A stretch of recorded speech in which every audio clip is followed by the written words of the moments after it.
We are back. Sam Seder, Emma Vigeland on the majority report. Where is she? She'll be here shortly. I'm just literally looking at what time my flight is to see what time I should leave here to get to the airport. Half hour. How far in advance should I be at the airport?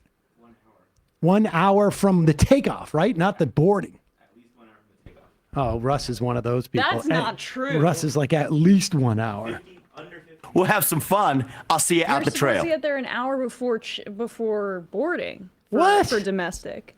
You guys, That's what I do, but then your buzz wears off. You guys don't follow the airport theory that was so big on Instagram or whatever it was?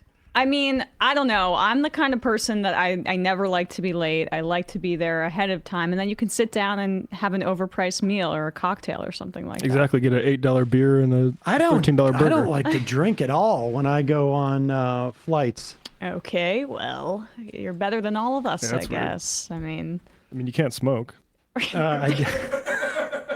right. I need to be. They don't let you bring a bong on there? Also, just a reminder to put me back up. Yeah, sorry. All right, let's get to this. Here is big win in Wisconsin.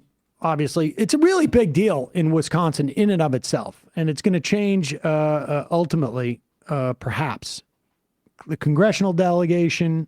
It's going to change a lot of things in Wisconsin. We should also just note that in this election, the voter ID requirements were essentially amended to the Constitution, and it won pretty big. This has been law of the land in Wisconsin for 10 years now. It was passed by the Republicans back in 2014. To a large extent, the Democratic Party, Ben Wickler, voting rights advocates, I think the ACLU is in on this. They have spent the past 10 years essentially getting people up to speed and trying to make sure that everyone who has the right to vote has some type of identification.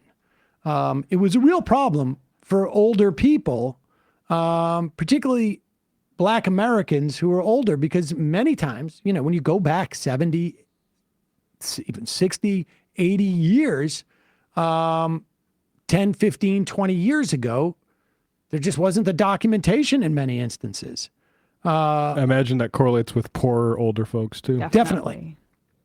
And the Democrats really did not contest this amendment because in part it was an attempt for Republicans to bring out more of their voters. And I think the strategy was we have already dealt with this as a political matter, as an operational matter. And if we fight this constitutional amendment, we're probably going to lose, A, and B, it could draw out more voters. Now, in retrospect, Democrats did so well in this that it's hard to imagine there was any scenario with this Democratic turnout that the Republicans could turn out people to vote. Because even in the last midterms, I don't think the Republicans achieved the vote tally that Crawford did in this off year, off election being for the Supreme Court.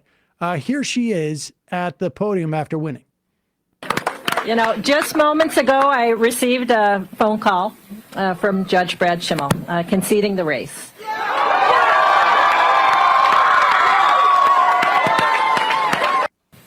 As a little girl growing up in Chippewa Falls, I never could have imagined that I'd be taking on the richest man in the world.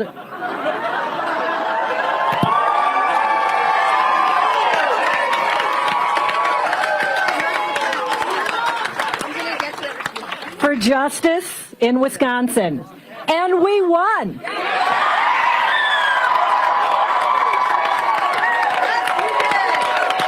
And Wisconsins stood up and said loudly that justice does not have a price. Our courts are not for sale. And to my friends, justices, Ann Walsh Bradley, Okay. All right. And that point of the seat not being up for sale is an interesting one because just the day, was it that day or the day before? I think it was.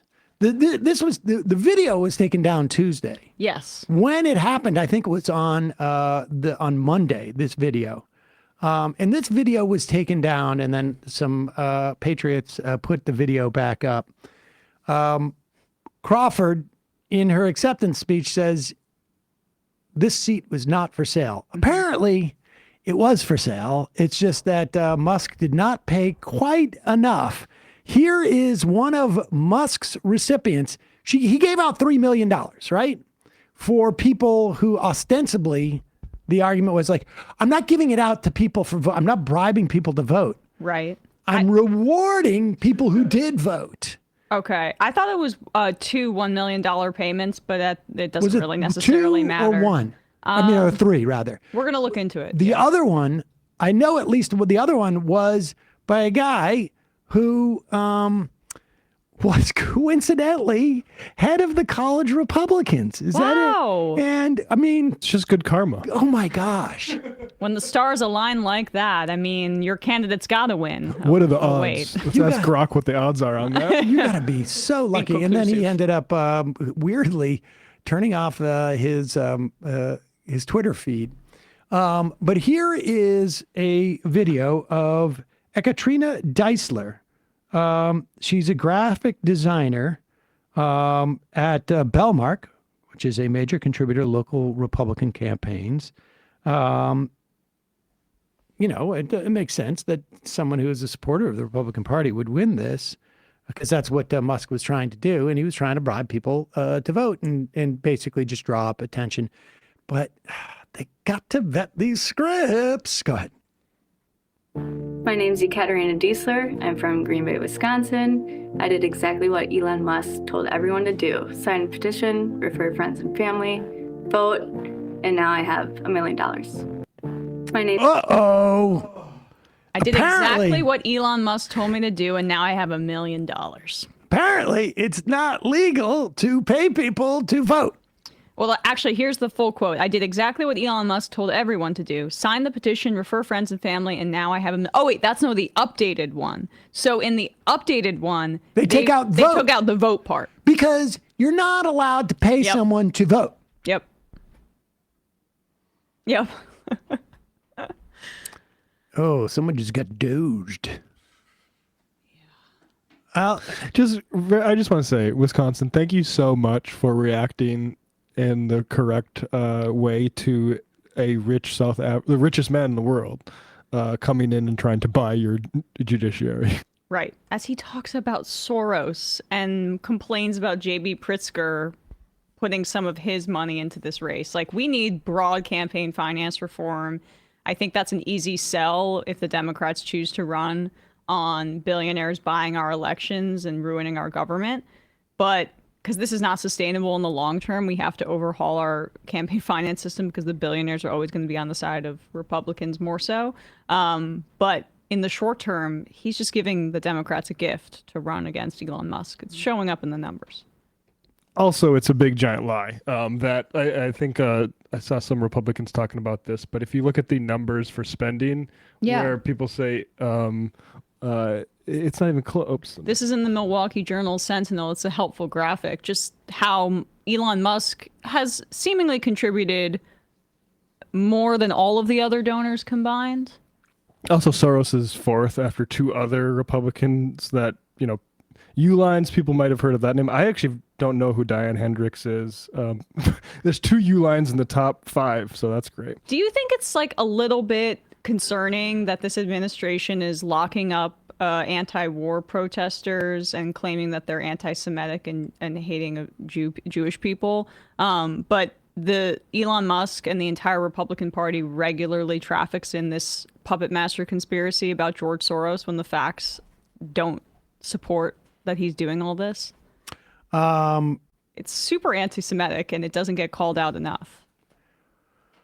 Musk is on a bit of a jag on Twitter at the moment. He was quiet for last night. He was for a little quiet, bit. but he's just throwing its stuff out there now about Social Security. He has retweeted, and this is, I love to see this. And this is the first time I heard this in the past like 24 hours. And you guys may not be aware of Saul Alinsky and how Saul Alinsky, when Barack Obama was elected in 2008, because Barack Obama was from Chicago, the entire conservative hive mind became convinced that Saul Alinsky was everywhere. And it was incredible. And one of the great things about it is that a lot of people on the left read Saul Alinsky for the first time because they were forced to because of the conservatives.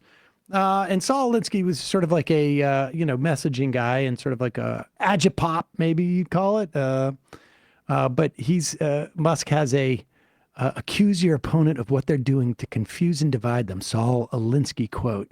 And then there's pictures of all sorts of Democratic lawmakers with their arms raised in the air as if they're all giving a Sieg Heil, ostensibly to sort of, I guess, say Musk was unfairly maligned when all he was saying is, I give my heart out to you. My heart goes out to you. My heart goes out to you. Two times. Twice. So much heart I give to you. 88% of his heart. Ich ein Harten given to you. And this is fantastic. I honestly, we need to see more Elon Musk. I think everybody agrees with that. Agreed. More public speaking. The Valor CEO and Doge volunteer Antonio Garcia says they found 5 million and plus non-citizens with Social Security numbers. One of those people who probably got one of those was an immigrant to this country who wanted to work, ultimately got a visa, probably was part of the EBE program or some similar program, and that would have been Elon Musk. Could have been. All right, fun half. Oh, wait, let's get to number 5 too, before anything else. And then I got to go in like 5 minutes. Okay. Somebody says Elon gave 1488% of his heart.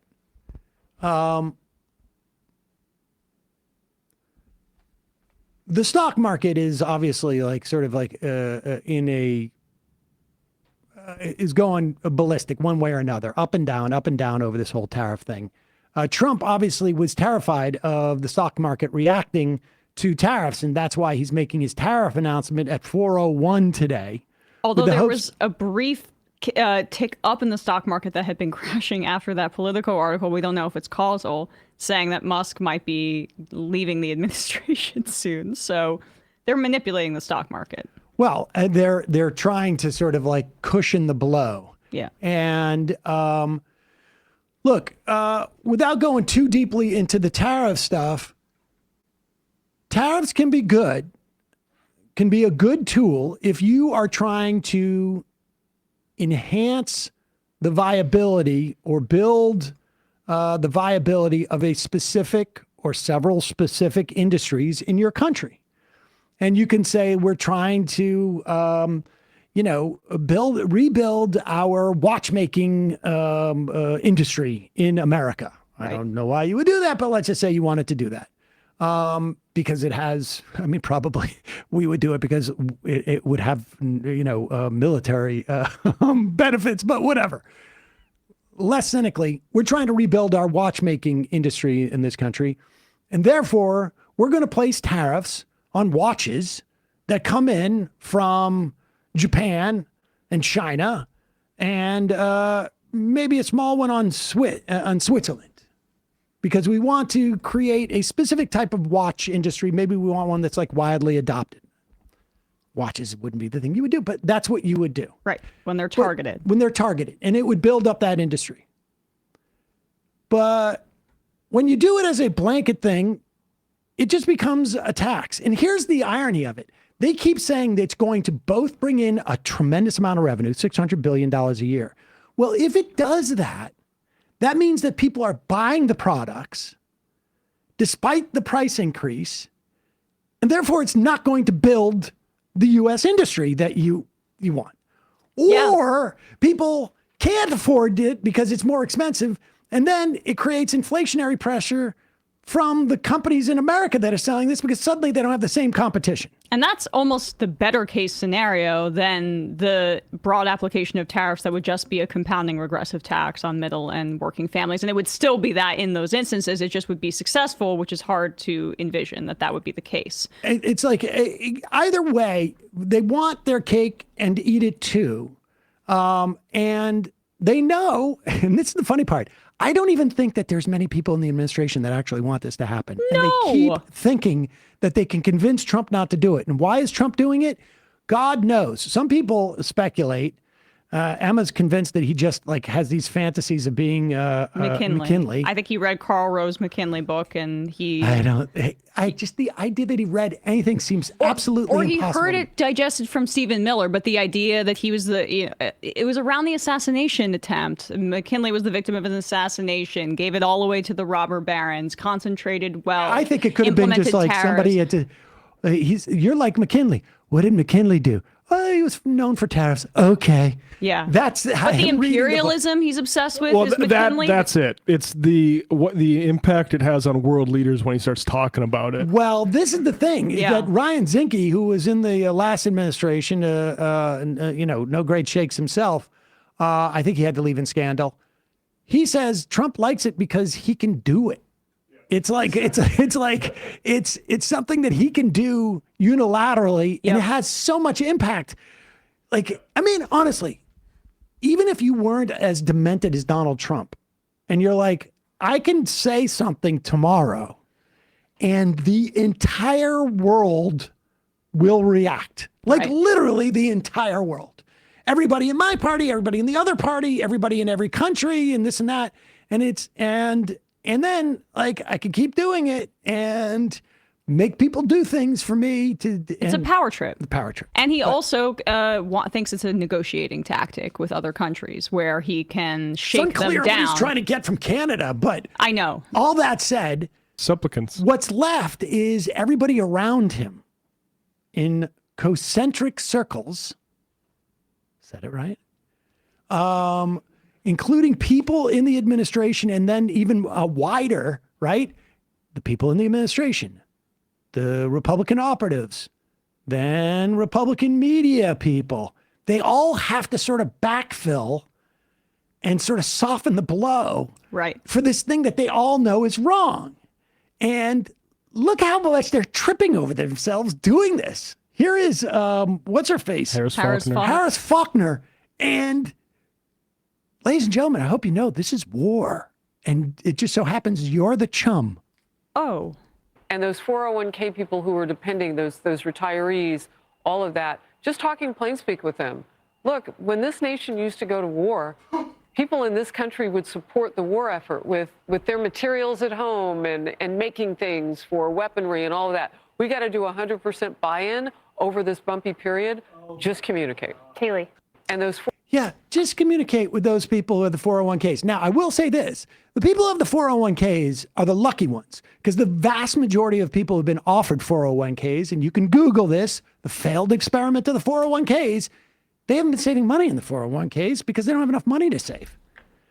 Or they've borrowed against their 401ks. And so the remaining people who have actually been able to fund 401ks, if you're retiring now, guess what?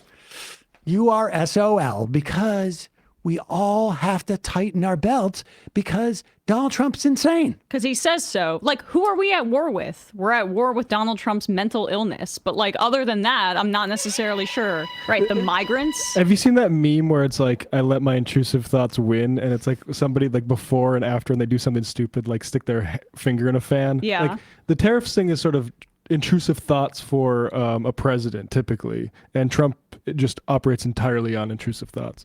he also just doesn't fundamentally understand how government should function or why it functions. So he thinks he's running it like a business. That's gotten into his head, and he thinks that he can shake down our allies for an additional revenue stream. It's kind of unclear. But like, I thought he was the anti-war guy. I thought he was consistently in polling, foreign policy, probably just by default, because Biden and Harris didn't distance herself from him. They've been funding a genocide, or I would say we're looking at like a Holocaust right now. They've been trying to be the Pentagon party for a decade now. Right. I mean, so he was winning that by default, but now we are at war apparently with an unknown enemy. We've and been that's why, invaded by migrants. because we're at war with the enemy in Donald Trump's mind, or his mind is kind of the enemy, frankly. Everyone has to have a shared sacrifice. I mean, that Shared. How shared is it? yeah. How shared is it? Because a little disturbance, yeah, disturbance. but we're okay with that. This is the same administration much. that wants to cut SNAP benefits, which during recessions, like Faulkner is implying we're going to see, is an automatic stabilizer keeping people out of poverty. Yeah. All right, I gotta go. Oh. Bye. I gotta go. I'm going to do Patrick Bet David. I'll be back Friday. You can watch it on what do you call it? Their channel. Valuetainment. Valuetainment. Yeah, I'm going to get valuetainment. Wherever you get Hell yeah. valuetained. I'm going to go provide some valuetainment. Bye-bye. Bye-bye. All right, we'll see you later. We'll read some IMs as we set up some clips here. Edward Gregorian, do you think Cory Booker called Chuck Schumer when he got off the phone to tell him, Chuck, we won? I saw Schumer was doing some call and response stuff with him at one point. I can't handle any of that. I'm sorry. Yeah, I mean, look, Strom Thurmond being wiped out of the history books, it's a good thing. By another supporter of apartheid? Yeah, it's unfortunate he did wear it's not a hostage pin. It is a propaganda pin that is designed to elongate the genocide, pretending like this is an effort to regain the hostages when we know that the hostages are in more danger. So I'm not, look, feather in his cap. It's good for Cory Booker. It's good that he drew attention to what the administration is doing. But I don't think we're going to be, and I'm flummoxed by the fact that like he didn't have to go to the bathroom for over 24 hours as someone who has to pee all the time. Catheter, that's beyond my. Yeah, I want to fact check his spokesperson who said he wasn't wearing a diaper. I'm a little skeptical, but I guess he did fast. He deserves credit for trying to do something from a PR perspective for the Democrats, but I'm not going to overstate the significance of that. I think like the Joe Rogan thing where people are crediting him with having some sort of knee-jerk issue with the deportations. I think look, it's nice when people clear the lowest possible bar. Yes. Yes. But I think it shouldn't be blown out of proportion for what that is. Right. Gold Rush John, Sam will be on his flight with his Zipic sunglasses and Left Reckoning hat, like a bounty hunter for right-wing toilets. LeftReckoning.com/store. Emma and Sam both have I hats. do. I wore it over the weekend. I brought it home, actually, although I have my hat here not to step on your... I can't wear this in public. I've told you this. It's too egomaniacal. Although I'm not sure anyone would pick up yourself on on your that. own hat. Yeah, it's just... I don't know if I could do that. I'm embarrassed that these things even exist for the most part. Richard Marxist saw what's ever left of USAID is sending $2 million to Myanmar for earthquake relief efforts, which is the same amount Musk gave two publishing clearinghouse size gave in two publishers clearinghouse size checks. They're sneering. They're sneering at the idea that they should be helping Myanmar. Horrible earthquake footage out of there. Yep.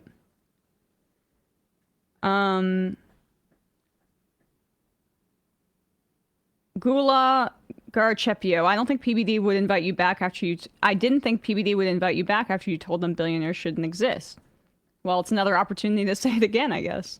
But yeah, I was surprised too that Sam was going. I mean, Sam gets views. Fair.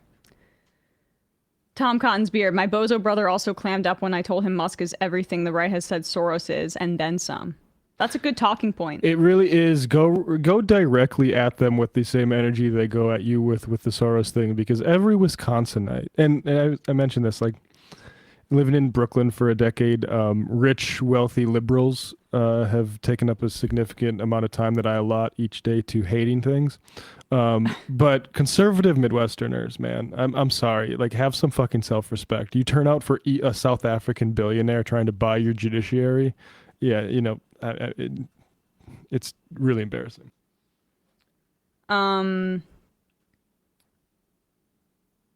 Nassau County spokesperson Elon was coping on Twitter saying the Wisconsin voter ID was the most important thing for that election, which of course begs the question, why didn't you donate $20 million to that campaign instead? Total cope. Just Me Joe says the Canada boon comes in the Russian imports that replace the fertilizer and oil deficits in the future, I bet. I would not be I mean, I don't see necessarily Canada is supportive of Ukraine. I don't necessarily see them making a deal with Russia, but I could see them making a deal with China. They've Mark, or what's his name, Mark Carney, Yeah. tweeted out that hey, Mexico, it's nice to have stable trade partners, isn't it? Yeah. A little bit of a subtweet. Old Chomsky said, how about our Knicks Emma clinching a playoff spot yet again with Mitchell and all of our starters getting back? I'm feeling good about the playoffs. Yes, I will quickly just say OG Anunoby is really playing incredibly well. He might be my favorite Knick. It's going to be tough for them this year, but they are building something great. And Mitchell Robinson had a double-double last night, back to his form. And if he can play that well defensively, it really helps augment some of the stuff that or replace some of what Cat's deficiencies are. Although he wasn't playing last night. Germo says, Emma most likely had an external catheter on. Urine went into a catheter plastic bag. I'm an LPN. But the spokesperson said he wasn't wearing a catheter. So, I don't know. But would they say, it's not like you have to be honest about that. I guess you don't have to be. How are they going to find out? I don't know. Just slap his sides a little too hard. It's not necessarily something I want to think about. You accidentally rip the catheter out and starts pouring all over the floor. Oh, gosh, yeah. Oh, my water that I was keeping in my jacket pocket. I don't want to think about this anymore. I brought it up. All right, so you want to do this Sagar thing? I want to do the Lauren Boebert thing. Okay, which one? Which number is that? My computer. You know what? I may need to refresh the document. It is, yeah, oh yeah, probably. There we go. Okay, 10. Yes. I knew you would want to do this clip. Here is Lauren Boebert speaking with Left Reckoning guest Jefferson Morley, but also an author. He's been on this program too. Oh, yes, he has been. Author of the blog JFK Facts, but also other books on the JFK assassination. The Republicans have unfortunately successfully reclaimed this issue. I saw polling that was released a few weeks ago that shows that a majority of, or more Republicans are more likely to believe that the JFK assassination is not being accurately told by our history books than Democrats at this point. The only cohort, and this speaks to that point, the only cohort in America that believes that there was, Lee Harvey Oswald was a lone gunman and there was no wider conspiracy. The only group that buys that is college-educated white people. And I'll just say, as a college-educated white person, graduate degree in fact, they are wrong. They are wrong. They are earnest in their belief in our institutions because our institutions have not failed them for the most part. And I'll just that's sorry why to cut in. No, but just that's why there's less conspiracism in that cohort because everything's working for them. Jacques Ellul, a French theorist of propaganda from like 100 years ago, has a important book, Propaganda: The Formation of Men's Attitudes, that points out that education is not in fact an antidote to propaganda. It can actually set the sort of predicate for believing in it. I would love if the Democrats reclaimed conspiracism a little bit because, in fact, what the deep state has done throughout its history in the 20th century was to crack down on leftists and black activists and people fighting for civil rights and indigenous activists, heads of state. Like, we assassinate heads of state with our covert operations. Now, whether we have done it to our domestic head of state or not is, I guess the question here, but it's just a fact that we've done it to others. Absolutely. And so Lauren Boebert is a part of these hearings, and this is just a fun interaction with Morley. Morley and also Oliver Stone here. Oliver Stone.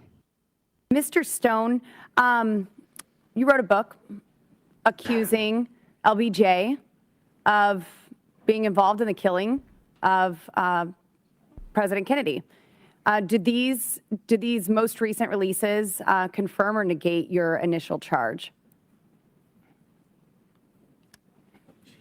Being involved in the assassination. Okay, so I see this, right? I'm like, whoa, Oliver Stone said that? That's not right within the realm of what I've read is possible. This sounds like something a right-winger would say to absolve the CIA and the Dulles brothers. To put a turd in the punch bowl, as Right. Alex Jones would say. No, it's actually the guy that passed the Civil Rights Act. You're right. This is actually a really useful sort of briefer on where the lines are in this sort of theory. Right. And it's not just LBJ did it because he wanted to be the big dog, which is what conservatives have always said about this for years and years. Yes, but it does fit quite nicely with their whole approach to whatever the deep state is, even though they've unfortunately recaptured this because of Rogan. It's Dems.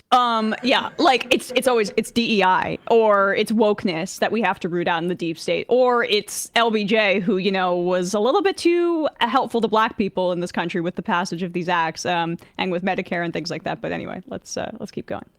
Confirm or negate your initial charge. Being involved in the assassination of President Kennedy.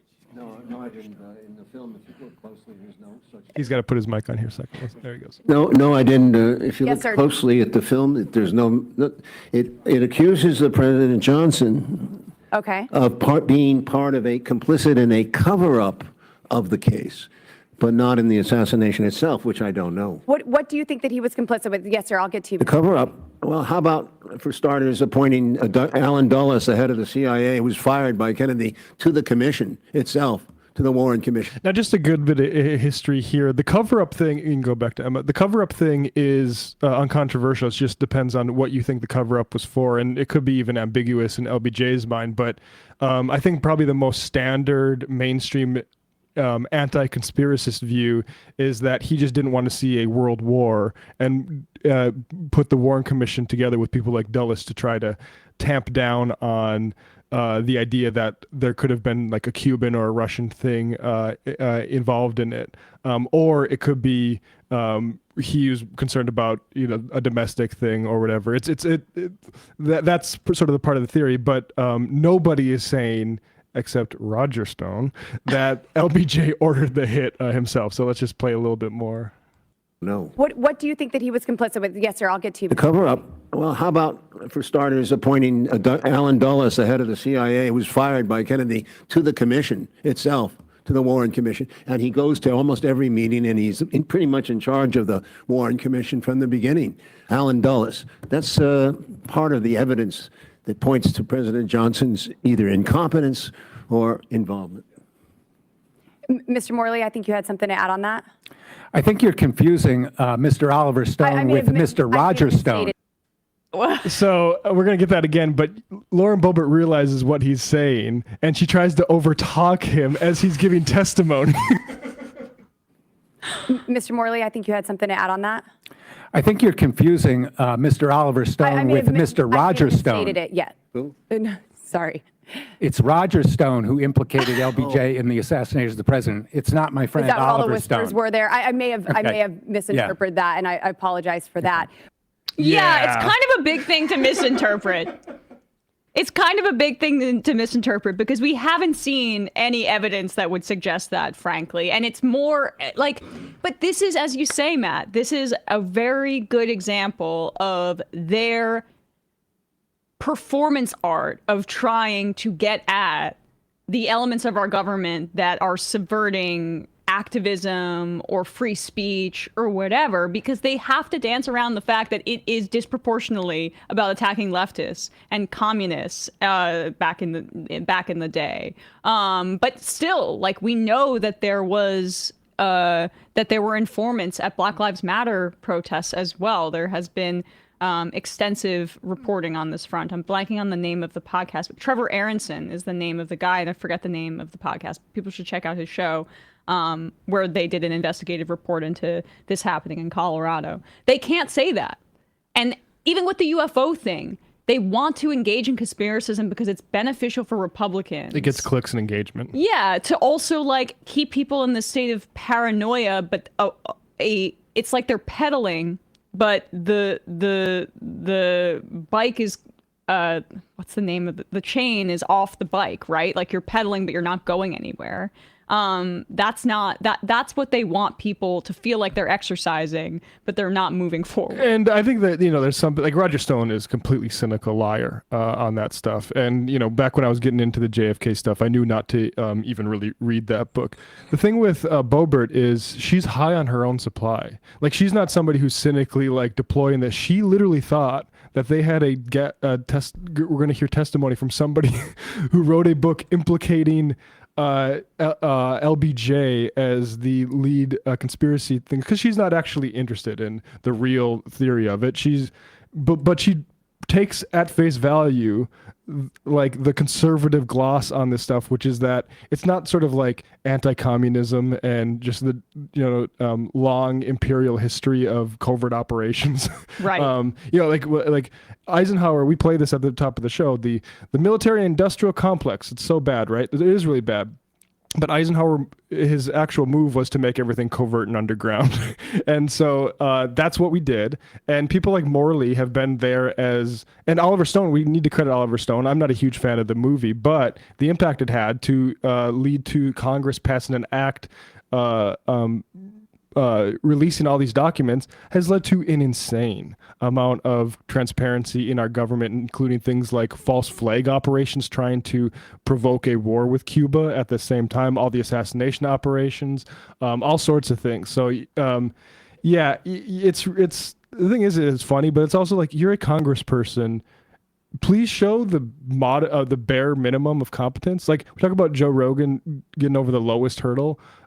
This is like kicking the lowest hurdle with like the bottom of your shin. Yeah. But very, very in character for Boebert. A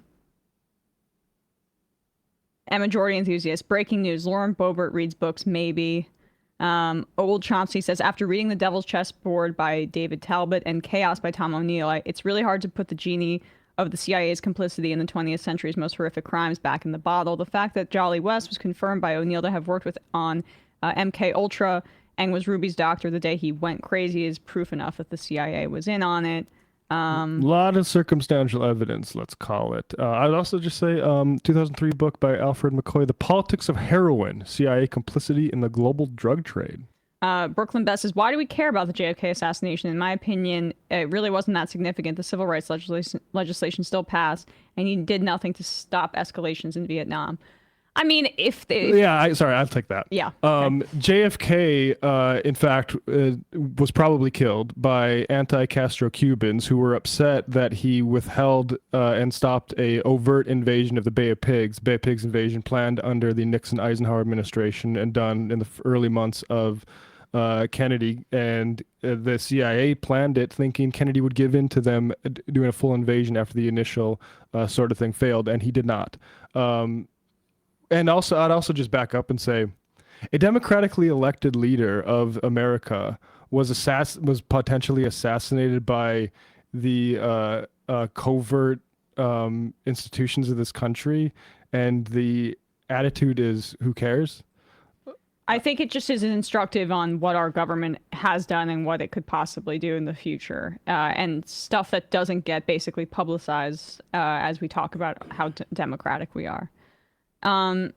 Let's do another clip while we're here. Let's do 7.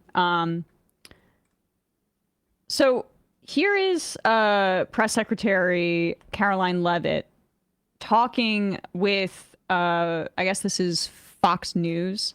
Or no, this is at the White House press briefing.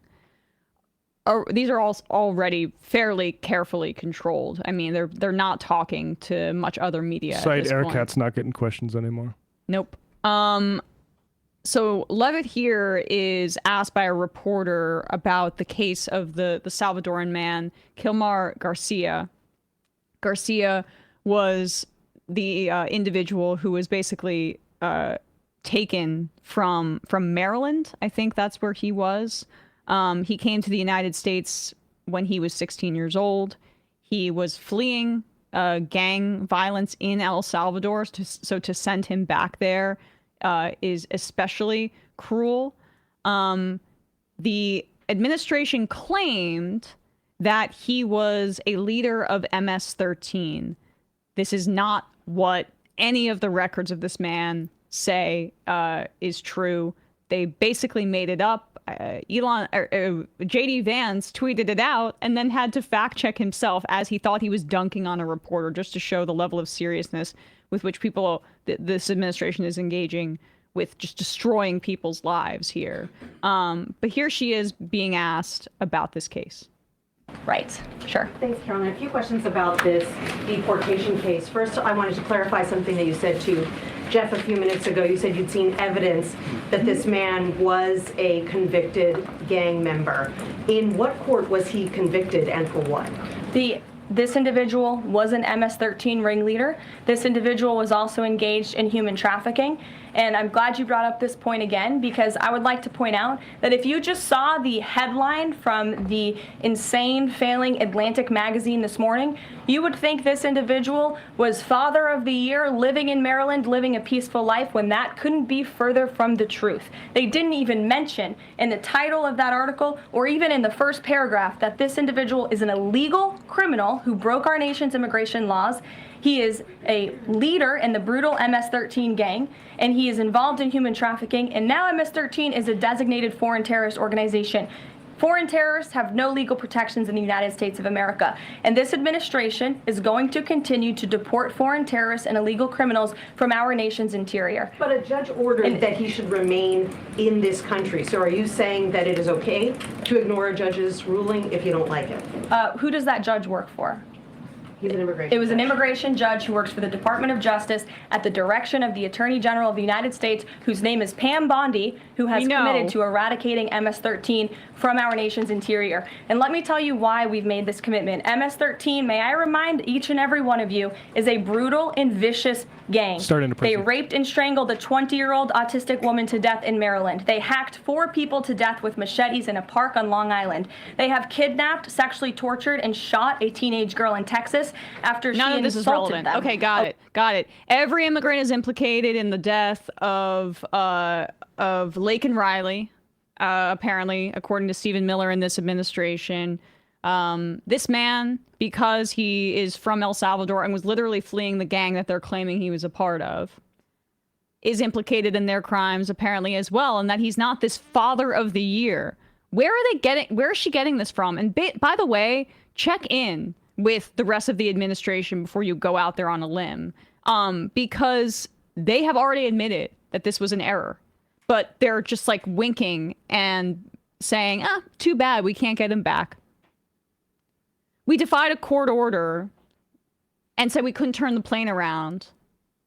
The court was saying, hey, these folks need due process. We need to determine whether they are who you say they are, which includes violent criminals and gang members. Hey, turn this plane around. And they said, the plane's already in the air. We've got like maritime law, sky law.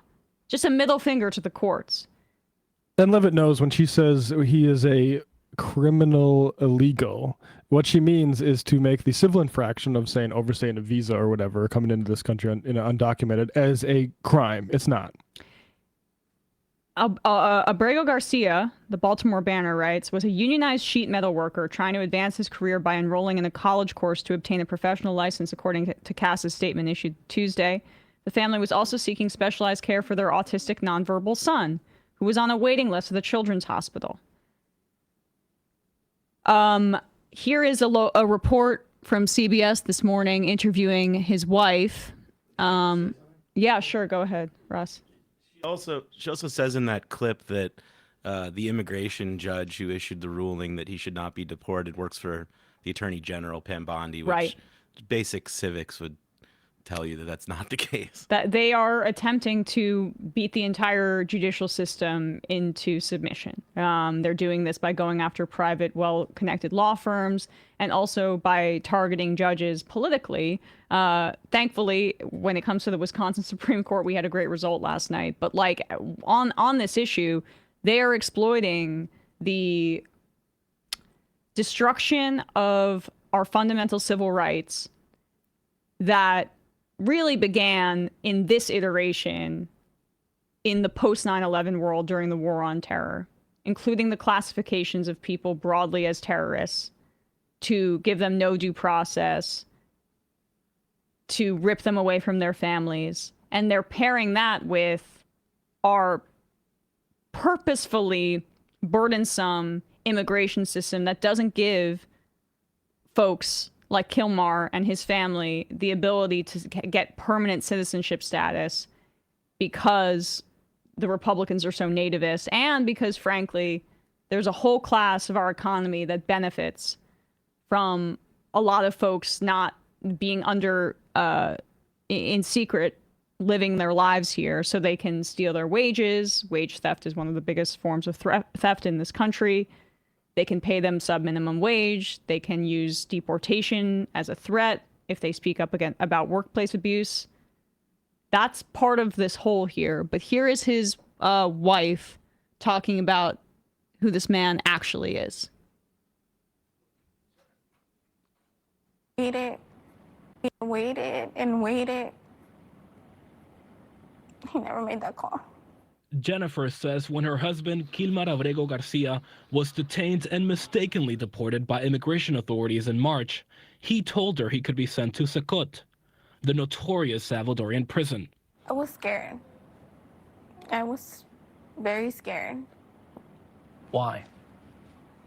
Because I've seen news of that prison, and I knew they take criminals there, and my husband's not a criminal.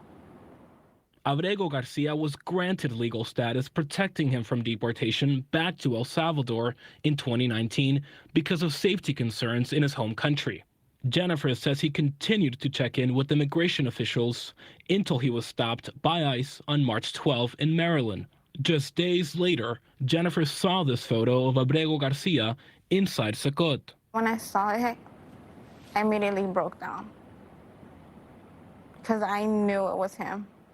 What was your biggest fear when you identified him? I was scared for his life. In court documents filed Monday, the government said although ICE was aware of his protection from removal, Abrego Garcia was removed to El Salvador because of an administrative error. Now that he's out of the country, officials say they have no jurisdiction to bring him back. The error that you are referring to was a clerical error. It was an administrative error. The Trump administration acknowledged the mistake, but defended Abrego Garcia's deportation. He is a leader in the brutal MS-13 gang, and he is involved in human trafficking. The White House did not detail any evidence that proves those allegations. Jennifer says her husband is not a gang member, but instead just a proud father of their 5-year-old son with disabilities. He's not a criminal. My husband is an amazing person, an amazing father. There you go. So all of this stuff really does tie in with our police state. And during the pandemic, the bipartisan, frankly, push to be tough on crime, it also was in conjunction with the Democrats completely ceding the issue on immigration and saying, oh, you know, there's this complete epidemic of crime in our cities, right? And it didn't take long for the Republicans, who already had their base primed to believe that immigrants were criminals. Donald Trump came down that escalator in the 2016 campaign, and he immediately said, these Mexicans, they're rapists, they're criminals, and some, I assume, are good people. And that was before the so-called invasion of like 3 or 4 years ago that people claim is warrant for this sort of shit. Right. And so you have this toxic stew of what I mentioned before. The war on terror eroding people's civil liberties, expanding the surveillance state, the precedent of Guantanamo Bay, of giving people no due process just because you classify them as terrorists. Also, the unitary executive theory being tested under Bush that Donald Trump is now pushing to the limit, or pushing past our institutions' limits, almost. The nearly decade of Republican politics with very little opposition on the liberal side of conflating immigrants and criminals. Although there was more opposition in Trump 1.0 until they ceded the issue after the first term, basically. Remember how there were protests about the Muslim ban? That kind of thing. But you see how politics are not static and you can't be ruled by poll numbers because things change when based on what politicians say and what they do. So you have that combination. And the tough on crime stuff that was being pushed by Republicans, by, frankly, the algorithms on the internet that act to elevate really bloody or content that makes people angry. That's what this has proven. And with this right-wing capture of our social media channels, it has manufactured consent for the idea that these are really some bad hombres that we need to basically mass incarcerate. And then put that with our decades of using gang ties and police being given broad capacity, which frankly should be illegal without evidence, because being in a gang should not be illegal. It should be the act that comes from it that can be criminalized if you do a violent act or you steal something, whatever. But using a gang database so that they can basically round up poor black and brown people in our cities when they feel like it. This has been a long-standing practice, and it's been called racist by many civil rights organizations. Oregon had did away with it around 10 years ago because it was something like the 60 plus 65, 70% of people in their gang database was black, and it's less than 10% of the population. Now, the right wing would say, oh, they're inherently criminal. But then we go back to this story. They're calling this man a criminal. They're saying that that gay hairdresser that they had to deport to El Salvador, to a prison labor camp, to a gulag, they're saying he is a criminal. And then when they're forced to acknowledge it, they say it's an administrative error. So you've made an error, but you're not going to correct it. Why? Because this policy of attacking immigrants and demonizing people so they can get away with tax cuts for the rich, that takes precedence over this man's humanity. In any other situation, Donald Trump was charged over 90 charges, and he got away with it because he's rich and powerful. And he still claims to be the victim, over and over, whining about how horrible everybody has been to him. But when this man is ripped away from his family and his life that he's known since he was a teenager and deported to a prison camp in the country that he was fleeing from because he was afraid of the violence there, oh, what do you know? It's an administrative error. What can we do? We're powerless all of a sudden. We're so strong and powerful to round up all these guys.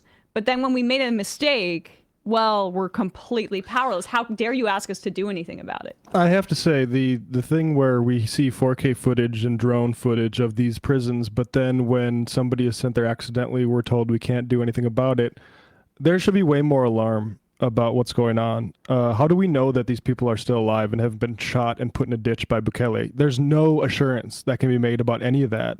And to the extent that we can't find them, might as well be if they're just going to be caged forever. And the other thing about with gangs, how was gang violence solved in the LA in the 1990s? It wasn't through massive brute force cop work. It was through a truce by diplomacy between the gang members themselves. The MS-13 and Tren de Aragua both originated in fucking prisons. this is not a solution to this problem. It exacerbates them. Like the you don't solve gang violence by just locking up every person who can be associated with a gang. You solve gang violence by ameliorating the issues in society that cause people to look to gangs for protection and sort of like material like sort of reasons. Benefit. It's the same reason why, like, oh, how do we solve the issue of say Palestinians looking towards Hamas? Well, what isn't helping them is the 75-year occupation and keeping them in a refugee refugee status and without a state for that long. Like, you can't solve this stuff through brute force. But all these people want to suggest that actually maybe we can. Let's just throw more bombs at the issue. Let's just throw more cages at the issue, and eventually we'll solve it. It's a fucking joke. Yep. And yeah, you said it exactly right. We have some IMs about it. JR in Philly, Christine Young can get down there to gain access for a photo op, but we can't get him out of a prison that we illegally sent him to. Exactly. DSA Johnny, Latin America, brought to you by the CIA. Need I say more? Cory Booker's diaper says, I've done more for Democrats than most. Than most reps, and some people want to deny I even exist. It's I stopped clapping. It's bad for the podcast. It's pretty upsetting that I'm more useful than Schumer. Cory Booker's diaper for Senate Minority Leader, many people are saying. We're going to read some IMs, and then I have a pre-tape for tomorrow. Very excited for my conversation. People will have to check out the episode tomorrow to see who I'm talking about. Ready, Ames, Fire says, Emma, catching up on the opening of the show when you said it's like Elon smells. A friend of mine worked at Twitter during his initial takeover and can allegedly confirm he doesn't shower and smells awful. Good to know. RFK's food truck. The ancient ones said that when you see a shooting star, a Tesla truck explodes. That's beautiful. Let's just say I'm a dreamer. Garrett from Massachusetts, you guys should have Thomas O'Neill on to talk about his book Chaos. Okay, we'll flag that then. Thomas O'Neill, Chaos.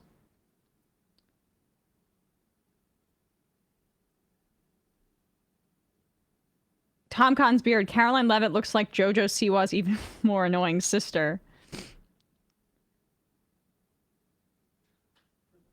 DSA Aaron in Atlanta, hell yes, Russ. Take a goddamn Civics 101 class, Caroline Levitt.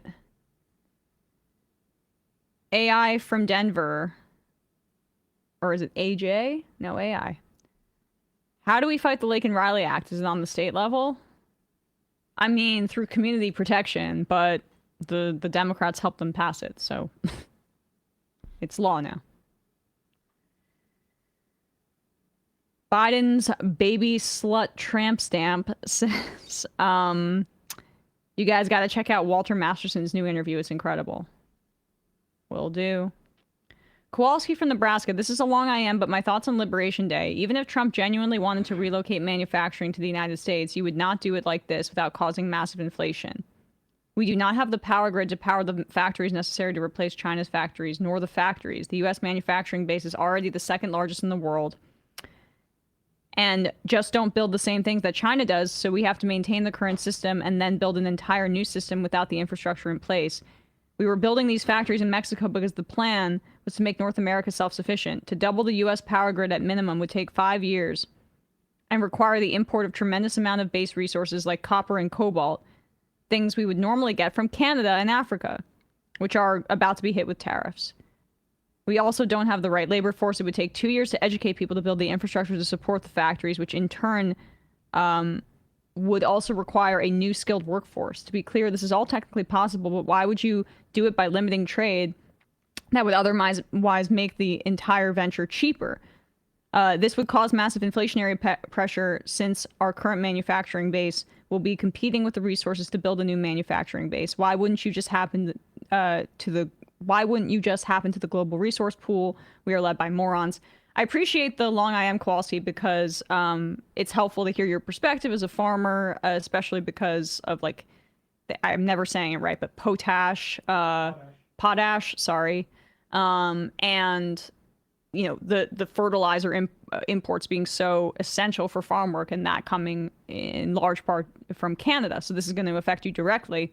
Like, if I'm actually I was very much in favor of the idea of onshoring a lot of, even if we can't onshore all of our manufacturing in the United States, furthering our trade relationships with our natural regional partners and bolstering those, Mexico and Canada, because it does help in the instance of a global pandemic where supply chains are bottlenecked and where like the Suez is backed up, and we don't have to be so reliant on shipping for our economy to continue to function and run as it does.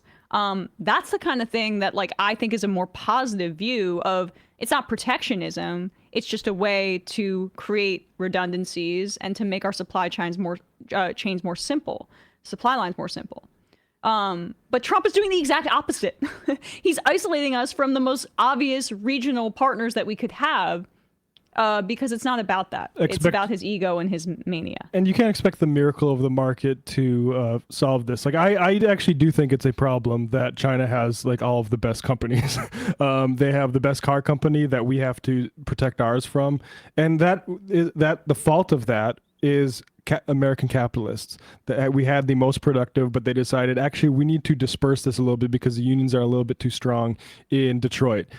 The United States government should do more to protect certain industries, in my opinion, whether it's chips or whether it's cars or something like that. But it is not just done by just doing a tariff and expecting like the actors themselves to sort it out. You need to. China isn't leading batteries because of that.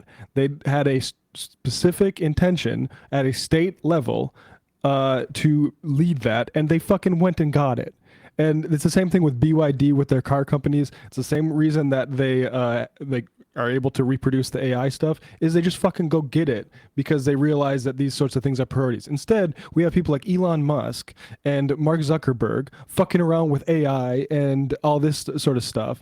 And our priorities are fucked because of it. And yet they have the government now so they can try to bail themselves out at the precise moment in history where they have most clearly failed to steward America's economy into a direction that is future oriented.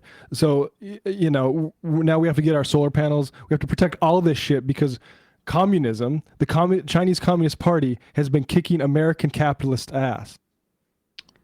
3 more and then we are going to get out of here. Gang of Friends says, speaking of liberal conspiracism, do you think there is any chance the voting machines were hacked in 2024? The machines are famously vulnerable, and Elon would definitely have the resources to do it. I haven't seen any smoking guns, but some live friends of mine have posted some stuff that was at least fishy. You know, I'm not somebody that subscribes to that. I think if you look at voting machines, a lot of them are, the counting is not even like hooked up to Wi-Fi. They are machines, but they're not necessarily when they're doing the counting. There's certain election watchers that claim that every single time. Frankly, and I don't think so. Why didn't he steal this last one in Wisconsin if it's so easy for them to just steal elections all the time? I think this is a flip side of the coin of Republicans saying that Democrats can't possibly win elections. I don't think en masse they stole elections, and I think the people peddling that. I just think you should kick the tires on their reasoning a little bit closer, and I don't think it's a conspiracy that it hasn't been picked up in more like Ari Berman. I think if there was actual like election stealing stuff, which, you know, again, 2000 election, in my opinion, was stolen by Republicans, but the vast sort of conspiracy about slightly changing the results, no, I don't buy it. Kowalski from Nebraska, I'm pro-North American integration. We are overdue for earthquakes and volcanic eruptions. If China gets hit, the world is fucked. And the final IM of the day... What'd you say? Oh, okay. JD's Pants. Hey guys, my brother is a data language professor, AI creator, working at a company co-founded by JD. The way y'all are thinking of crypto being speculative isn't correct. They're using the data as currency. If there's any way time in a if there's any way time in, I think that's a typo, contact explaining we can. His company has just been handed 4 government AI contracts, and everything in production is about to get ramped up. Yeah, Crypto? I mean, what'd you say? It's crypto? How is crypto involved? They're going to do a coin He works about... at a company co-founded by JD. The way y'all are talking about crypto betting speculative isn't correct. They're using the data as currency. I don't understand how those are connected. Yeah. Crypto It's clearly speculative. Yes, yes. But right in tomorrow. All right, guys. Appreciate you all. We will see you tomorrow.